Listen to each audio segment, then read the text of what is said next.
In this video today, I will be going over the Unit 3 PSAT multiple choice questions. So on this first one, it says, on a 210-mile trip, Cameron drove at an average speed of 60 miles per hour for the first X hours. He then completed the trip, driving at an average speed of 50 miles per hour for the remaining Y hours. If X is 1, what is the value of Y? So over here, options are 1, 150, 50, and 3. And so initially, a lot of people are usually drawn towards picking 150 because if we know that for the first hour, it was 60, what we can do is we take the 60 times 1, and so it's 60 miles per hour times 1 hour equals a total of 60 miles. So then we have a total 210 minus 60, which then gives me 150. Now, this here represents the miles. Okay, so if we look back here, Y is hours, the remaining Y hours. All right, and so what we then need to do is we have this 150 miles that are left. And with this here, we have the 50 miles that he needs to drive.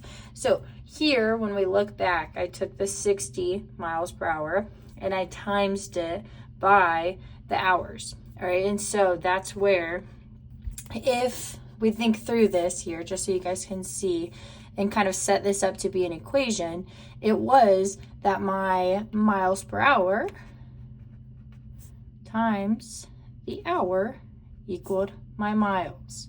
Okay, and so now what we have is our miles. And so we're trying to figure out what the hours is, what the H is. And so to get H by itself, technically, this is multiplication, we can divide by the miles per hour. So I can take 150 and divide by 50, which then equals 3. So my answer should be D, 3.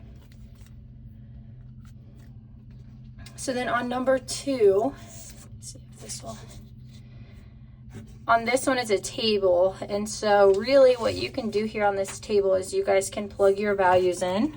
So you plug your X values and see if it gives you your Y. All right, so we can start here with this letter A. And so I can plug my values in, like I said. So here I would go 5 times 1 plus 6. So 5 plus 6 is 11. Well, that's what I needed. So that's good. So then I will repeat that process. So I go 5 times 2 plus 6. That's 10 plus 6 is 16. So again, that's good. That's what I needed. So then we'll do the same thing. 5 times 3 plus 6. 15 plus 6 is 21. So that worked for all of them. Because it worked for all of them, letter A would be correct. Now, real quick, just in case this happens on a retake and you're trying to figure out this process, if I tried plugging it in to this one here, it would go 6 times 1 plus 5. 6 plus 5 is 11. So it works there. But I would need to check the next value. So 6 times 2 plus 5, 12 plus 5 is 17. It doesn't work. So it must work for all 3 values. If it works for just one, it's not the right answer, right? So that's where just check to see which one it works for. So then on our next page here, for this problem here, Caleb used juice to make popsicles. The function f of x equals negative 5x plus 30 approximates the volume and fluid ounces of juice Caleb had remaining after making x popsicles. Which statement is the best interpretation of the y-intercept of the graph y equals f of x in the xy plane in this context? All right, and so what I would encourage you guys to do, figure out what your y-intercept is. So I would look here and go, all right, it's 30, so I know A and B are wrong. So then I would look to figure out what these are. Caleb had approximately 30 fluid ounces of juice when he began to make the popsicles. A y-intercept is a starting point, so letter C would be correct. Now, in case any of you thought this letter D, this says he used approximately 30 fluid ounces of juice for each popsicle. That would be representing a slope. And so that one can't even be correct because my slope is -5. So that would be, if I'm talking about the slope, I want a letter A if I'm the slope, right? But like I said, y-intercept, I'm looking at that value there. All right, so then on number 4, it says the graph of 7x plus 2y equals -31 in the xy plane has an x-intercept at a, 0 and a y-intercept at 0, b, where a and b are constants. What's the value of b over a? All right, and so if we know this, that when I have an x-intercept, y equals 0. When I have a y-intercept, x equals 0. That's what this ordered pair shows us. And so what we can do is we can take this equation and I can figure out what is x. Okay, so I have 7x equals -31 divided by 7. X is -31 over 7. All right, so since that was the x-intercept, this is what a equals. Okay, so then I'm just going to figure out what b is, or the y-intercept. So I go 7 times 0 plus 2y equals -31. So 2y equals -31 divided by 2. Y is -31 over 2. And again, that is b. And so this says b over a. So we need to make sure we go -31 over 2. And so if you're using Desmos, you might put that in parentheses and just divide it all by -31 over 7. And so I would encourage you guys to use Desmos just so you don't have a calculation error, because when I type this in, it will give me letter D as the correct answer.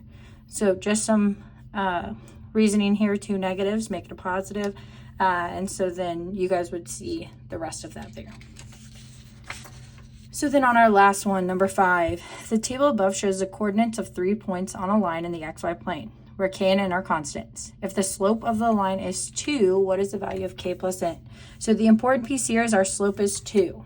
Okay, so we need to figure out how to get a slope of 2. All right, so remember, whenever you have a table, it is your y over your x, or change in y over change in x. So 7 to 11 is a positive 4. Okay, so that means 4 is on top. I want for my slope to equal 2. Well, the only way for me to do that is for this to be a plus 2 here. Okay, and so 3 plus 2 is 5. Okay, so then that would give me 2. So I would know that k is going to equal 5. So then I can look here and go, all right, let's figure out this next step. So 11 to something. Okay, again, we want it to equal 2. And then 5 to 12 would be 7. So I need 7 to be in the bottom of that fraction. And so then we could think, well, 7 times 2 is 14. So we need for this to be plus 14. So 11 plus 14 would then be 25. Okay, so n would equal 25. And so we need k plus n. So we need 5 plus 25, which is b, 30. And that is how you deal with the PSAT problems here.